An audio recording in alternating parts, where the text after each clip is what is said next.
नमस्कार, news nation देख रहे हैं आप और मैं हूं सानिया आपके साथ। बिहार में विधानसभा चुनाव की तैयारियां हो चुकी है, लेकिन सीट बंटवारे की उलझन साफ दिख रही है। अगर बात की जाए एनडीए की, तो एनडीए में भी लगातार बैठक पे बैठक हो रहे हैं। कल देर रात काफी देर तक बैठक हुई चिराग पासवान की और बीजेपी की नेता की, लेकिन फिर भी जो कंक्लूजन है वो नहीं निकल पाया। अब सॉल्यूशन की राह में सभी लोग इंतजार कर रहे हैं कि कब आखिर कंक्लूजन निकलेगा। आपको बता दें कि प्रशांत किशोर ने अपने उम्मीदवारों की लिस्ट जारी कर दी, ताकि कोई ये ना कहे कि बाकी प्रत्याशियों के नाम देखकर, यानी कि बाकी पार्टी के जो लीडर्स या यूं कह लीजिए जिस तरीके से उनका लिस्ट जारी किया गया है उसके बाद वो देखकर उस लिस्ट को जारी कर रहे हैं, ये कोई ना कहे। इसी वजह से पहले से ही प्रशांत किशोर ने अपना पलड़ा हटा लिया है कि मतलब कि हाँ, उन्होंने लिस्ट जारी कर दिया है, 51 प्रत्याशियों के नाम जो है घोषित कर दिए हैं।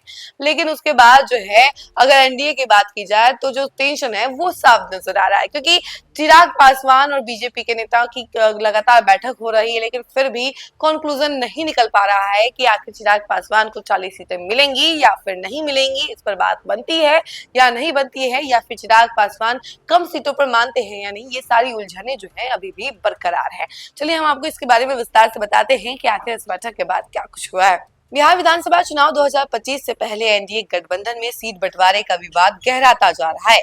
बीजेपी लोक जनशक्ति पार्टी रामविलास और वीआईपी विकासशील इंसान पार्टी के बीच सीटों की संख्या और क्षेत्रीय प्राथमिकताओं पर मतभेद अब खुलकर सामने आ गए हैं।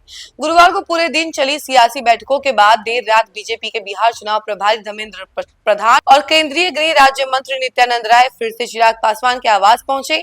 यह पिछले 24 घंटे में तीसरी बैठक थी, जिसने इस मुद्दे की गंभीरता को और ज्यादा स्पष्ट कर दिया। सूत्रों के मुताबिक यह बैठक करीब 25 मिनट तक चली। बैठक समाप्त होने के बाद धर्मेंद्र प्रधान और नित्यानंद राय ने चिराग पासवान से हाथ मिलाया और बिना किसी औपचारिक घोषणा के रवाना हो गए।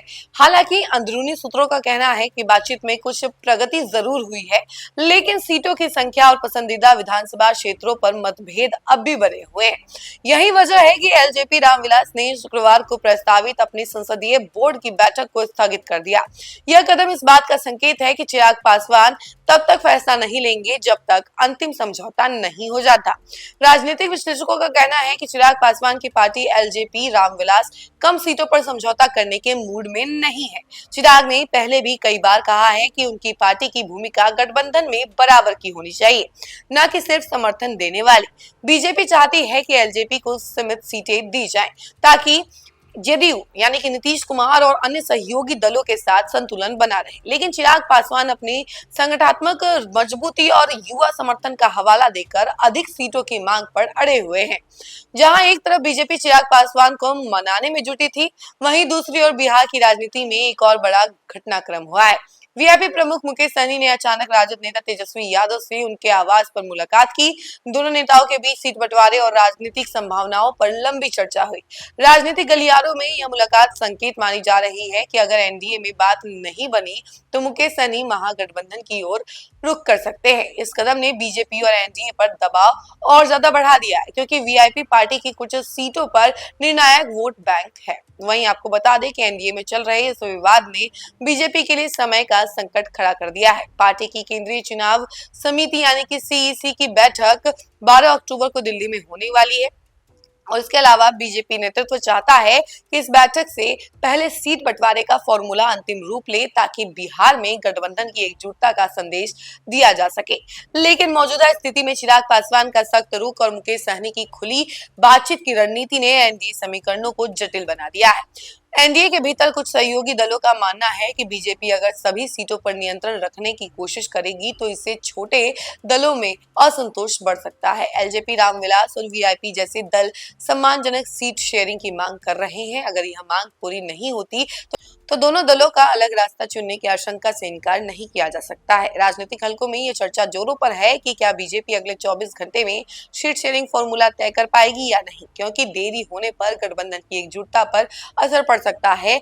और बीजेपी के वरिष्ठ नेताओं का कहना है कि गठबंधन में मतभेद स्वाभाविक है, लेकिन सभी दल एक साथ चुनाव लड़ेंगे। हालांकि एनडीए के अंदरूनी समीकरण और सीटों की खींचतान ने बिहार की राजनीति को एक बार फिर से सस्पेंस और रणनीति के दौर में ला कर खड़ा कर दिया है। तो देखा आपने कि किस तरीके से लगातार बैठक हो रहा है लेकिन कंक्लूजन नहीं निकल पा रहा है।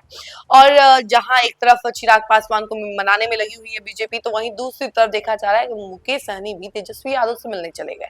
और जैसे वो मिले उसके बाद और ज्यादा बातें निकलकर सामने आने लगी कि हो सकता है कि मुकेश सहनी और तेजस्वी यादव के बीच जो है बात बन चुकी है और नॉर्मल तरीके से दिख रहा है सब कुछ, लेकिन सीट शेयरिंग का जो फॉर्मूला है वो तय नहीं हो पाया है और किस पार्टी को कितनी सीटें मिलेंगी ये भी तय अभी तक नहीं हुआ है, ना ही गठबंधन में और ना ही एनडीए में। भले ही कितनी बैठकें हो रही हैं, कल अगर दिन की बात करें, कल के दिन की, तो कल पूरा दिन जो है बैठक का दौर चला।